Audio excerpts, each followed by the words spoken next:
Allah təala indi bəzi insanlar deyir ki, Allah mərhəmətlidirsə, adildirsə, niyə cəhənnəm yaratmışdır? Bu elə cəhənnəm də Allahın ədalətindəndir. Baxın, nə qədər, nə dərəcədə günahlar törənir, fəsadlar törənir ki, hansı ki, bu insanlar, bu fəsad törədənlər, yer üzərində pozğunçuluq çıxardan keçmişdən bəri, keçmiş fironlar, indiki fironlar ağıldan fikirləşdikdə də, ayətlərə təfəkkür etdikdə də bunlar nədir? Cəhənnəmi haqq edir. Törətdikləri əməllərə görə Allah təala onları haqsız yerə cəzalandırmır. Onların yaxşılığına dünyada onlara verir, amma axirətdə cəzalandırması haqlıdır və onlar da bunu etiraf edəcək.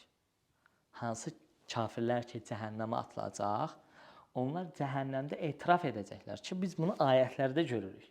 Düz başdan cəhd edəcəklər ki, biz bunu eləməyirik, biz bilməyirik. Başdan biraz cəhd edəcəklər. Amma sonra Allah Teala ayədə buyurur ki, "Fəhtərəfu bizənbihim fəsuhqan li əshabis səir."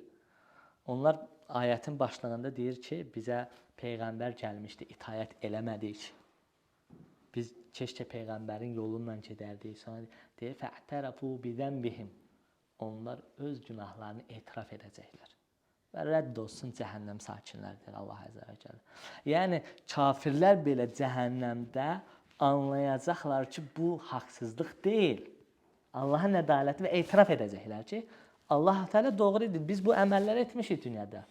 Allah Teala onların qarşılarına qoyacaq, bu qədər şax öldürdünüz, bu qədər küfr elədiniz, bu qədər şirk elədiniz, bu qədər haqq ediniz. Allah Teala onları xatırladacaq və onlar da Allah Teala'nın ədalətli olduğunu biləcəklər.